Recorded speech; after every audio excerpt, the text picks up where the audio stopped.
Pernah nggak sih kamu lagi scroll TikTok atau YouTube terus lihat video breaking news? Judulnya kurang lebih kayak Israel bom Tehran lagi, atau minyak dunia anjlok 7% usai gencatan senjata. Dan kamu mikir, lah urusan mereka, kenapa rame banget? Nah, ini nih yang sering luput. Berita-berita kayak gitu bukan cuma soal politik tingkat tinggi, tapi punya efek langsung ke dompet kamu. Iya, kamu yang tiap akhir bulan mulai ngitung sisa saldo sambil mikir beli kopi atau bayar cicilan. Hari ini kita ngobrolin sesuatu yang kayaknya berat, tapi sebenarnya sangat relevan. Tentang apa yang lagi terjadi di luar negeri sana, dan kenapa kamu, yang mungkin belum pernah dengar istilah Selat Hormuz sekalipun, harus peduli. Karena satu hal kecil yang kelihatan jauh, bisa ngerambat cepet banget dan nyampe ke harga nasi padang depan kosan kamu. Jadi gini, beberapa minggu terakhir, dunia lagi tegang gara-gara konflik di Timur Tengah.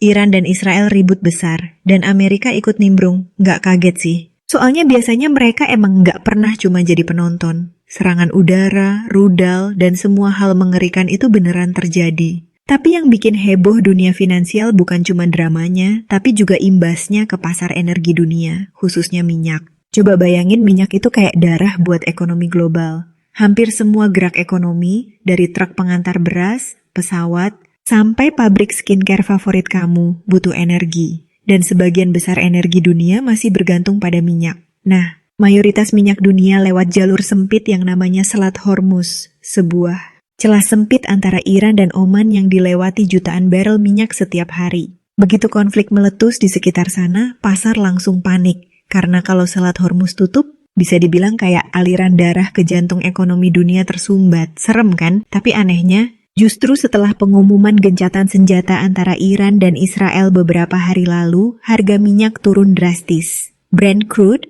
yang biasanya jadi patokan harga minyak dunia, langsung jatuh sampai 7% dalam sehari. Dari sempat melambung tinggi karena takut perang makin gila, sekarang malah nyungsep karena pasar ngira, oke, mungkin udah reda. Pertanyaannya, apa itu berarti bensin bakal lebih murah? Atau harga sayur di pasar bakal turun? Jawabannya nggak sesederhana itu. Justru ini momen menarik buat dibahas. Karena walaupun harga minyak turun, kondisi geopolitik masih labil. Bahkan beberapa jam setelah pengumuman gencatan senjata, Israel balik ngebom Tehran lagi. Jadi bisa dibilang ini bukan damai tapi istirahat sebelum ronde berikutnya. Dan pasar tahu itu. Makanya banyak investor mulai nyari pelindung aset, bukan ke emas aja, tapi ke saham energi, dan bahkan dolar negara-negara kecil yang stabil.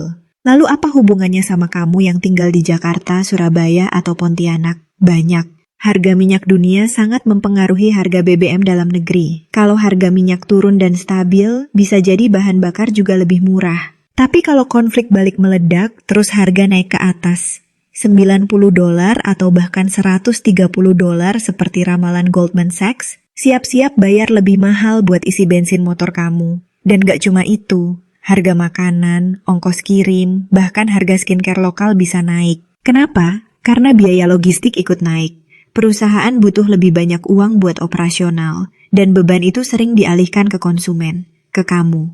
Sekarang kamu mungkin mulai mikir, oke, aku ngerti ini serius, tapi aku bukan trader saham atau ekonom. Apa yang harus aku lakuin? Pertanyaan bagus. Justru karena kamu bukan pelaku besar, kamu harus lebih peka. Saat harga energi turun kayak sekarang, beberapa barang bisa jadi lebih murah untuk sementara. Tapi ini juga momen refleksi. Kamu siap nggak kalau minggu depan harga naik lagi? Kamu punya dana darurat yang cukup? Kamu udah nabung atau malah masih nyicil gaya hidup? Banyak orang salah paham soal konsep krisis. Mereka pikir krisis itu momen hancur-hancuran. Padahal buat yang siap, krisis justru bisa jadi kesempatan. Saat harga saham anjlok misalnya, orang-orang yang punya cash atau dana nganggur bisa beli di harga diskon. Tapi itu kalau kamu udah siap duluan. Masalahnya, kebanyakan dari kita baru sadar pentingnya perencanaan setelah semuanya telanjur chaos. Lucunya, banyak orang baru mulai mikir soal uang ketika uangnya habis. Atau baru panik soal harga minyak ketika BBM udah naik 2.000.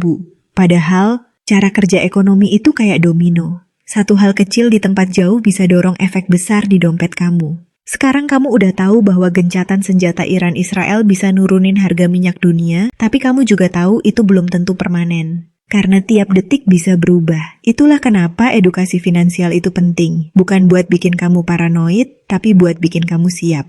Biar kamu nggak gampang panik atau jadi korban hoax ekonomi. Banyak akun medsos sekarang yang bahas, wah, harga emas bakal tembus langit. Atau invest di kripto sekarang atau menyesal. Padahal tanpa pemahaman dasar, semua itu cuma jadi bahan spekulasi yang bisa menyesatkan. Kita nggak bisa kontrol konflik dunia, tapi kita bisa kontrol reaksi kita. Kita bisa siapin strategi, nabung lebih disiplin, ngurangin gaya hidup yang nggak perlu, dan nyari cara buat investasi secara cerdas. Bahkan kalau kamu belum bisa investasi sekarang, setidaknya kamu bisa aware. Itu udah setengah langkah lebih maju dibanding banyak orang yang masih tutup mata. Satu hal yang menarik adalah bagaimana krisis seperti ini nunjukin karakter orang. Ada yang langsung panik, jual semua aset, dan nyalahin keadaan. Ada juga yang diam, observasi, dan pelan-pelan ambil posisi. Dan biasanya yang kedua itu yang menang. Karena dalam dunia finansial, yang tenang sering lebih kuat daripada yang cepat. Sekarang mungkin kamu mulai mikir,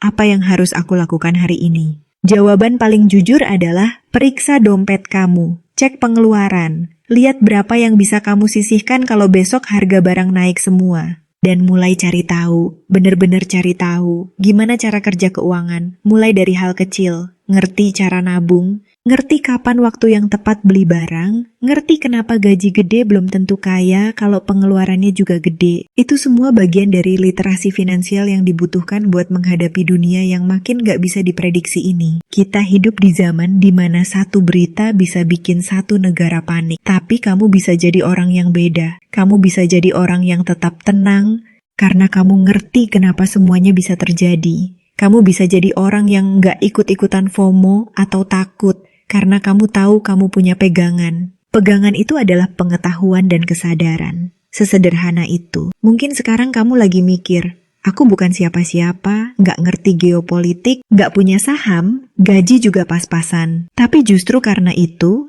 kamu punya kekuatan yang banyak orang lupa. Kamu punya kesempatan untuk belajar, untuk jadi lebih sadar, dan untuk mulai bergerak dari sekarang. Kamu nggak harus langsung jadi ahli. Yang penting, kamu sadar bahwa dunia di luar sana, seseru apapun konfliknya, akan tetap berdampak ke kehidupan kamu di sini. Harga BBM nggak nunggu kamu siap.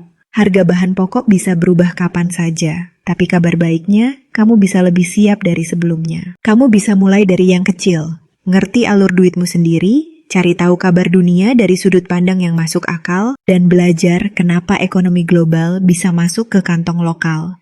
Sekali lagi, kita nggak bisa kontrol dunia, tapi kita bisa kontrol cara kita menanggapi dunia. Dan dalam situasi yang penuh ketidakpastian kayak sekarang, itu adalah salah satu bentuk kekuatan paling penting yang bisa kamu punya. Jadi mulai sekarang bukan soal jadi kaya raya, tapi soal ngerti dunia biar nggak gampang tergulung sama ombaknya. Mulai dari yang kamu punya, mulai dari hari ini. Karena yang bertahan bukan yang paling pintar atau paling cepat, tapi yang paling sadar dan siap melangkah. Semoga bermanfaat. See you di next video.